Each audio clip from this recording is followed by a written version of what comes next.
Hi guys, James at Rampant Lion Reviews again for you today with another beer review. For this one we are going to stick to Sweden and we're going to return to a brewery that has now featured on the channel a couple of times before. So I've had some nice beers from these guys over maybe the last year or so, and this brewery are known mainly for their kind of Belgian monastic style beers, I guess you could say. But the one that we're going to have a look at today takes a step away from those styles, and it's a style that I very much enjoy actually. So I have to say I'm very curious to see what this brewery's interpretation of it has in store for us. So fingers crossed this is another good beer. Hopefully it carries on in the same veins as the other ones that we've had from them before, and I hope that you guys enjoy my take on this one as well. So yeah, for this review then, we are going to go back to a little place called Ljungsbro, which is to the north of Linköping, and we're going to have a look at another beer from Vreta Kloster Nanobryggeri, and this will be review number 4 from these guys, if memory serves me correctly. But this particular beer is called Black Knight. It comes in at 8.5% ABV, and this one is a black IPA, although I guess at 8.5% you could probably argue that this one is a black imperial IPA or imperial black double IPA, whatever you want to call it. So yeah, this I think could be quite interesting. As you know if you've watched the channel before, I'm a big fan of black IPAs, and that was the main reason that I got this one, because this is a style that I didn't expect that this brewery would produce, and it just really piqued my curiosity when I saw it. But this particular beer was released as part of the Lokal Småskalig assortment through Systembolaget here in Sweden for August of 2021, and I think this was the only one they released this month, come to think of it. But yeah, definitely cool to try different kinds of beers, I guess you could say, from breweries that are established in a certain field. So yeah, let's go for it with this one then and see how we go. So, as always with my reviews then, I'll tell you a little bit about the brewery before we taste the beer. We'll also talk a little bit about the monastery after which this brewery is named. But if you want to get straight to the tasting, just fast forward. All the usual links are in the video description below. That's the brewery website, the link to my other reviews that I've done from Vreta Kloster Nanobryggeri before, and we will no doubt add a few more to that list in the near future. But there's all the usual social media down there. If you want to see more reviews, do please consider subscribing to the channel. The whole channel, of course, has a geography-based tagging system, so you can go into the homepage and search for beer based on country, city, state, county, province, prefecture, whatever it is you happen to be interested in. Do check out the playlist of beers from different countries. There is one there for all the Swedish beers that I've reviewed for you. That's constantly being added to, and as always, please do get in touch and let me know some of the other beers and breweries that you guys would like to see me review. It's always great to hear from you guys that are watching the videos, and the support that you show the channel is hugely appreciated. So anyway, to tell you a little bit about Vreta Kloster Nanobryggeri then, and the monastery itself. So, the brewery, as I've mentioned to you already, is based in Ljungsbro, which is to the north of Linköping, and the brewery takes its name from the nearby Vreta Kloster, or Vreta Monastery, as you would translate it into English. And this is Sweden's oldest nunnery, having operated between the 12th and 16th century. So, the monastery was founded by King Inge the Elder and Queen Helena sometime around the year 1100, and it's believed that there was a brewery in the convent at one stage. But the convent was Benedictine until 1162, at which time it changed to become Cistercian. But over the centuries, several kings were buried in the church, and after the Reformation it was forbidden for them to take on any new novices, and so the place sort of transformed into a school for the daughters of the nobility, as well as being a retirement place for noble women. But the last nun died in 1582, and these days the Vreta Abbey is actually part of the Church of Sweden. And it's meant to be quite a pretty place, so I guess it's somewhere that I do need to go and have a look at some stage. But the Vreta Kloster Brewery, as our Vreta Kloster Nanobryggeri to give it its full name, with this company was founded back in October of 2019 by Andreas Fejes, and he had been a home brewer for a while and had a considerable interest in Belgian beers. But outside of brewing, he's a researcher in adult education, pedagogy, and he has his own consulting company which does various activities involving that. But he started off with a small brewery of 200 litres and a number of different tanks, and he hopes to scale up the brewery over the coming years if it's successful, and it seems to be doing pretty well actually, because there's not too many breweries in Sweden producing these sort of Belgian style beers, in fact. So yeah, I think it's there's good times ahead for them. The only other brewery I can think of that really sticks quite heavily to the Belgian stuff would be the likes of Jackdaw Brewery up near Uppsala, but they focus mainly on the kind of sour side of things. So yeah, it kind of has a little bit of a niche market, I guess.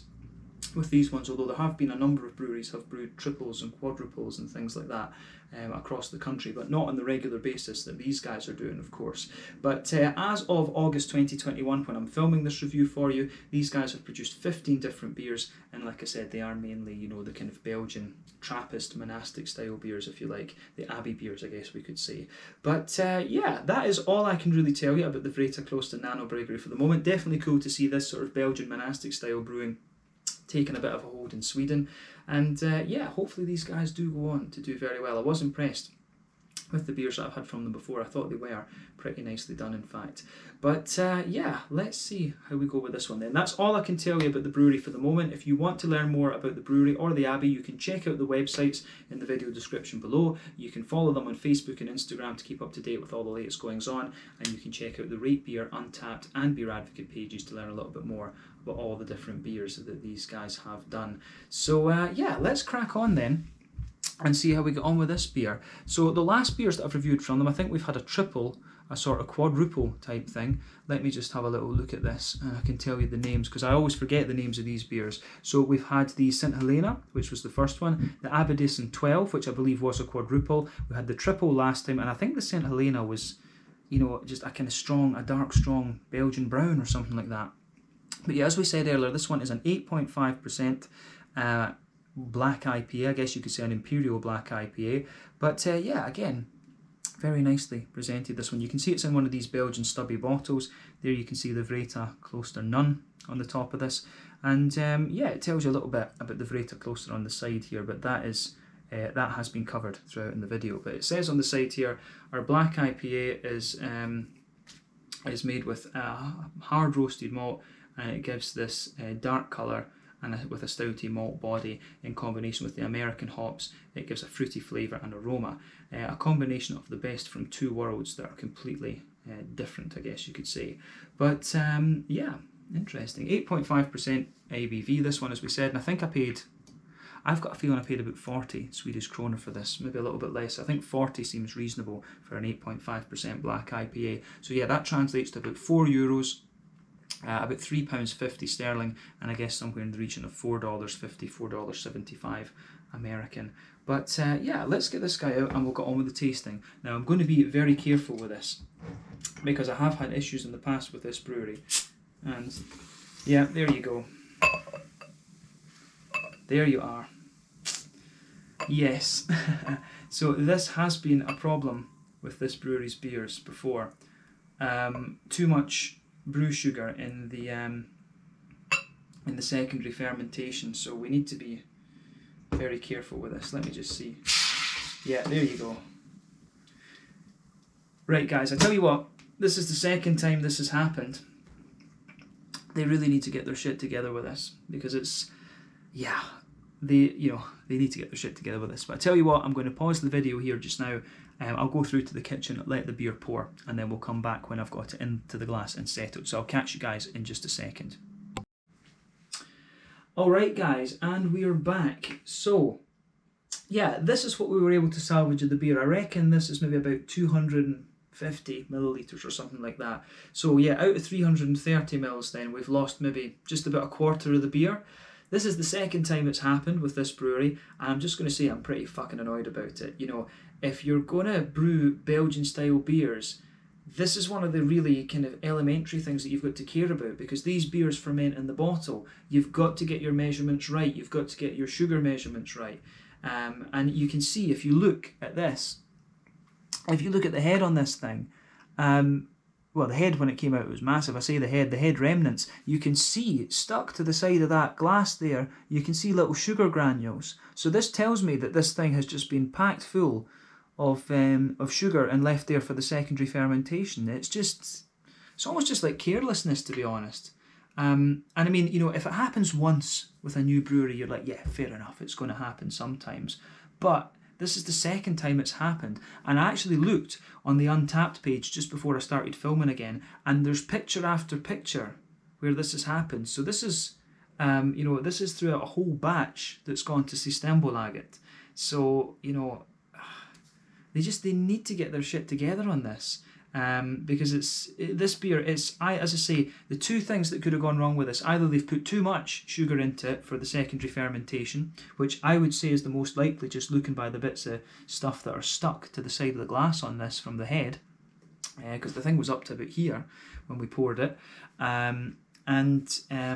the other thing that could be is that it's just sitting too long, and it's sedimenting too much. That's the other thing. So I don't know how long this beer would have been sitting for, but it says the best before date is the 12th of July 2022, so I'm guessing that it would have been bottled. I think that probably would have been the date it was bottled, or somewhere around that. But yeah, if it's been sitting for a month rather than going straight out on the shelves, in fairness, that's only about 2, maybe 3 weeks at most, so it shouldn't have too big an effect, if you like. But yeah, they need to get their shit together on this, because that's just not good. If you're going to brew Belgian beers, this is one of the first things that you should have to sort out. It's one of the first things that you should sort out. But anyway, we'll leave it at that, and we'll be more objective from now on. Now that the rage is gone, we'll be a bit more objective with it. But yeah, and I mean, actually, just look at the base of this too. I don't know how well that's showing up, but there's a hell of a lot of sedimentary stuff around this as well. So the sediment in this beer, I got the bottom of the bottle is clean, but the sediment out of this is just kind of ridiculous, to be honest with you. So that and it's a shame, because the beers that I've had so far have been good, but they need to sort this out. They really need to. If they want to stay commercial and do well, that has to be a priority, sorting out this shite that's going on with the secondary fermentation. So yeah, anyway, let's have a look at it then. So the beer itself, as you can see and as you would expect from a black IPA, it's poured a lovely dark ebony rosewood colour. There's one or two big bubbles sticking towards the side of the glass, but the carbonation, as you saw, was extremely active because of all the stuff that's obviously gone wrong with it. But yeah, remember, the colour of your beer depends on 1, the type of malts that you use. That determines the magnitude of the colour. 2, the length of your wort boil. The longer you boil the wort, the more the sugars caramelise, and thus you get a darker colour of beer. So yeah, those are the 2 main things that will decide the colour of your beer usually. But then also, if you add any adjuncts and do any barrel aging, that is going to affect the colour of your beer as well. But usually those 2 factors are more at play when it comes to sour beers, actually. So that's definitely worth keeping in mind. But yeah, in terms of a black IPA, there's nothing overly surprising about this one in terms of its appearance. So yeah, looks the part of a black IPA. Let's take a closer look at the aroma then, and just see how we get on with this one. Yeah, so if we sugar the beer up a little bit, I think most of the carbonation will actually be gone out of this at this point, by the way. But yeah, on the aroma side of thing with this one then, the backbone of this beer, it comes across a little bit more like a kind of old school black IPA. Let me just check the ingredients on this, because I think this is an all barley malt. Yeah, this is an all barley malt one. It says just corn malt on the side here. But yeah, this one is a more kind of old school West Coasty black IPA, I could say. We are seeing a few more now where they're using wheat and oats in the malt base as well, along with the black malt, and those are quite nice. So you do actually get a sort of New England black IPA and an old school, more West Coasty black IPA. And of course you've got ones with a lot of rye in them as well. Rye is a lovely ingredient to put into these black IPAs. But certainly with this beer, the backbone of it is a lovely big kind of smooth brown bready note in there. You certainly get some of the well-fired bread crust underneath. You get the big kind of slightly sweet brown rye bready notes coming out of the beer as well. There's 1 or 2 little woody elements in there for sure. But yeah, it's a bit of a roasty toasty bread crust, a bit of a kind of more sweet bread crust, big kind of brown bready notes in there, a mix of rye bread and wholemealy bread. Then on top of that, there's a sweet kind of there is a sweet sort of caramelly element to it as well. So you do get a wee bit of sweet caramel, you get a little bit of a kind of toasty brown sugar in there, and maybe a wee bit of a McVitie's digestive biscuity aroma there as well. The hoppy side of the beer is pretty nice, and it strikes me as being quite old school, like more kind of Cascadian dark ale. So the hop, going by the aroma, this one, it might be all Cascade that's in this, but I wouldn't be surprised if there's a wee bit of like Chinook or Columbus or something like that, to be honest with you. These are the kind of popular hops to use in the black IPAs, the Cascades, the Chinooks, and the Columbus. But sometimes you'll see Simcoe in these as well. Simcoe can behave really interestingly in these black IPAs. But yeah, the aroma on that malty side of things is very nice. But the hoppy side of the beer, definitely a wee bit of a kind of earthy note to it, some big floral aromatic notes, a little bit of a deep floral aromaticity, I would say, which I do quite like. Then you've got a nice kind of bright, grassy quality to the beer as well, which I very much like. So that ticks the boxes for me, and it gets a big thumbs up. So yeah, I like how I do like how that goes together on this one. Pardon me. Oh, jeez. Yeah, but yeah, the green side of this beer I think goes together really well, and the fruity side of it is also very nice. So there's a lot of juiciness to this one for me. It's got a nice little bit of a raisiny note to it. Some I'm going to sneeze again. This is the thing, I'll sneeze about 4 and 5 times in this review now. It's annoying. Review from hell, this one. Exploding beer, then the sneezes kick in right in the middle of the aroma. But yeah, the raisiny notes are sitting there in this one. You get a wee bit of grapefruit underneath. You get a little bit more of an oily, you can smell a sort of oily kind of figgy note to this one, and that's one of the trademarks of Cascade, of course, and you do get that more kind of juicy blackberry type note out of this one as well. So yeah, oh, I don't think that's anything to do with the beer, by the way. This is just me. If I sneeze once, I can never sneeze once. It always comes out about 4 or 5 at a time. But yeah, the fruity side of this beer is nice and juicy in that sense. As I say, you've got a little bit of a kind of raisiny sharpness to it. You can smell some of the oily grapefruit in there from the Cascade. Then you get a juicier figgy note, some black currants, and a bit more of an oily blackberry out of this one too. So yeah, take a bit of time to ponder over the aroma of this one once you let the head settle down. I think that's always worth it with these beers. It's always half the experience. But yeah, let's have a taste of this one then and see how we get those. So this one is the Black Knight, an 8.5% Imperial Double, whatever you want to call it, black IPA from Vreta Kloster Nanobryggeri in Ljungsbro near Linköping. Let's have a taste of this one then. Slange, skål, cheers.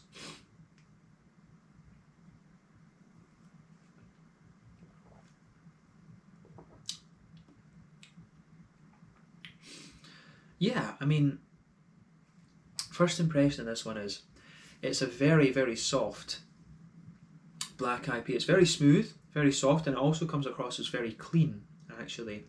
And it takes a wee bit of time for its more bitter and roasty toasty qualities to show their head, if you like. It's almost got a little bit of like a quadruple type fruitiness to it, which is kind of interesting. And again, that takes a wee bit of time to show its head as well. So I really like how that goes together.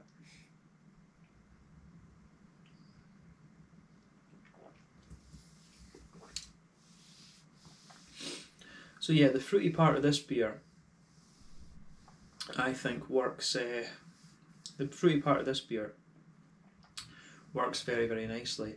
So yeah, the way this one goes together, I would say that the further you go into the aftertaste with this beer, it really develops a little bit of a roasty, toasty, bitter, black malty backbone to it. So that's an interesting point about this beer. It does take a wee bit to show its head, but it certainly has quite a few interesting characteristics to it, that's for sure. So yeah, this one gets a thumbs up from me in that regard. I do like this, and as I say, I'm just a bit annoyed. This is the thing. These beers that Vreta Kloster are doing, flavour-wise, are very nice, but if they keep exploding, you lose half the beer. It's the problem. So, and it's also the thing, if you're paying for these beers and you have this experience, you know, more than once, you're not going to buy them. So that's one of the things. They really need to sort this out. But the beer itself is pretty solid, actually. It's quite nice. It's a slightly more roasty, toasty, bitter black IPA. So a proper old school one, this, I would say.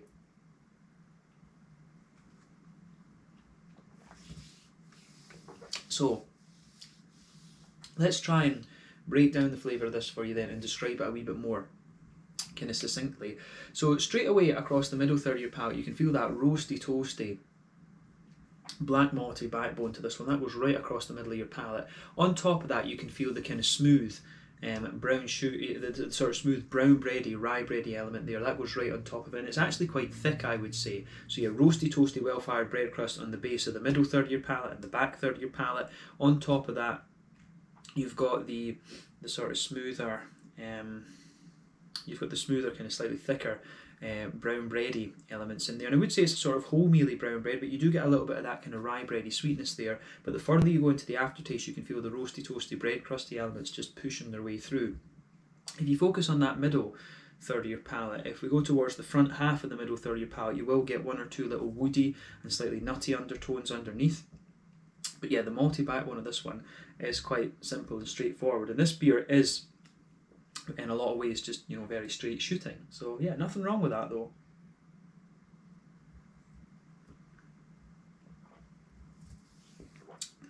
But yeah, on the in the middle of your palate with this one, then it's not, the brown sugar comes out a little bit differently from what you would expect from the aroma, because when you smell the aroma of this one, it comes out and it's quite nice and oily in a lot of ways. You do get a nice little bit of oily brown sugar to this one in the aroma, but when you move further out from that centre of your palate, you can get a wee bit more of a kind of you do get a little bit more of a roasty, toasty brown sugar to this one, which is quite interesting. So yeah, in that sense, this beer is a little bit corky, in fact. So yeah, a bit of a roasty, toasty, brown sugary element to this one for sure. But it certainly has a few interesting things going on, this beer. I'll certainly say that for it. So in the dead centre of your palate, you do get a wee bit of a straight up sweet caramel there. As you move out from that, it becomes quite a roasty, toasty brown sugar. Then as you push out towards the edges of the palate, in that middle third of your palate, you get some of the more kind of biscuity, McVitie's digestive sort of things, but the toasty brown sugar pushes its way out of the centre of the palate a wee bit further, if you like. So that does go together very well in this one for sure.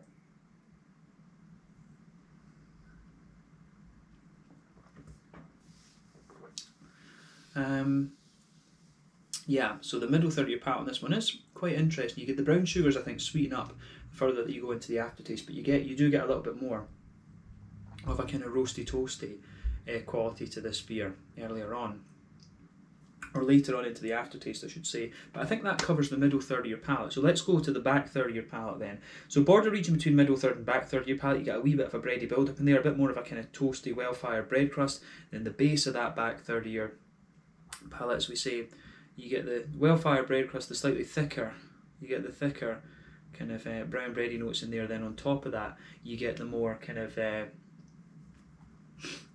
sort of yeasty element to it, so you can feel that more airy, bready, yeasty kind of element sitting on top of that. So yeah, I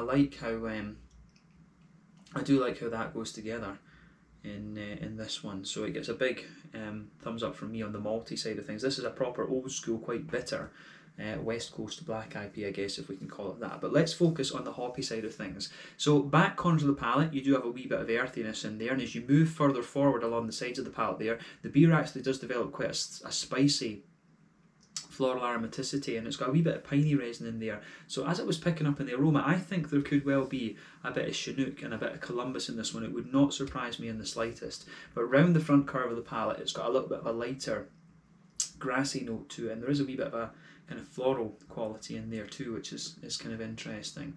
So yeah, the way that this one goes together is quite nice actually, from that perspective. So yeah, green component fits in quite well with everything else, but let's focus on the fruity part of the beer. So border region between front third and middle third of your palate, a bit of a bready build up once again. Then you get a nice kind of roasty, toasty, bread crusty element on the sides of that, but then the base of the front third of your palate, I think, is more it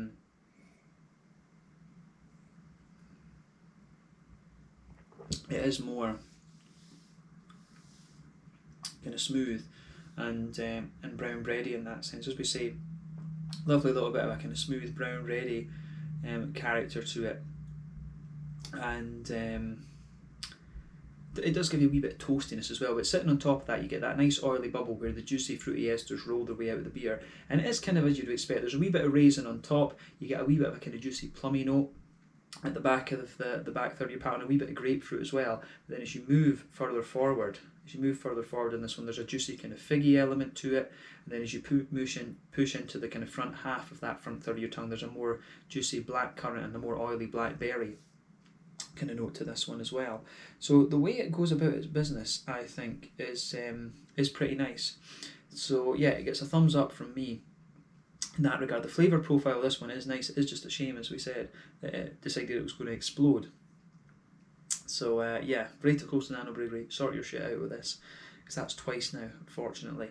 But yeah, flavour profile wise, the beer is pretty damn solid actually. But let's look at the mouthfeel then, just to round off this review.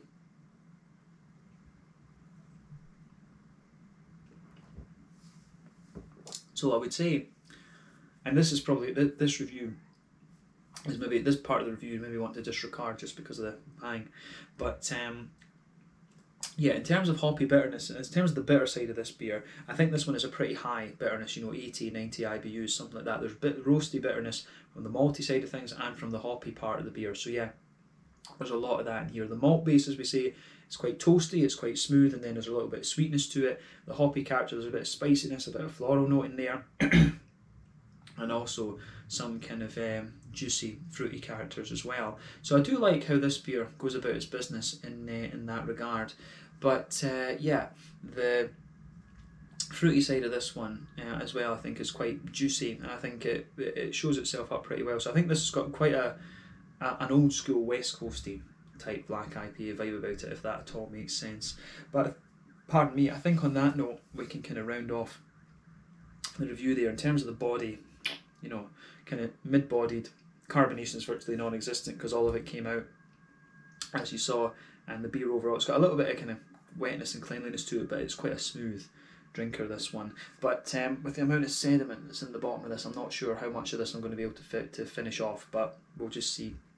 But yeah, I think we can round off this review there then. So this one was the Black Knight Black IPA, coming in at 8.5% ABV, and a proper old school kind of West Coasty black IPA for me from the Vreta Kloster Nanobryggeri in Ljungsbro near Linköping here in Sweden. So yeah, cool to try another beer from these guys, especially one that's a different style. But yeah, they need to, as we've seen, we need to sort their shit out when it comes to the secondary fermentations, because they can't go on like that. They really can't, because they're going to waste customers' money, and people will get pissed off with that, as I did.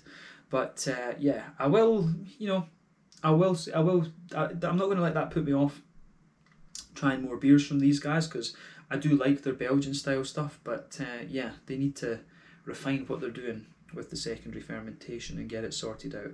But yeah, let's leave it there. Once again, thank you for watching my beer reviews. Until the next time, please like, subscribe, share, all the usual YouTube stuff. Let me know your own thoughts on this beer in the comments section below. Let me know what your favourite beers are from Vreta Kloster Nanobryggeri as well, and I will return to you guys at some point in the near future. So yeah, let's leave it there. Thank you again for watching. Check out my social media, check out their social media, and I'll see you guys in the next review. Slàinte, skål, and cheers.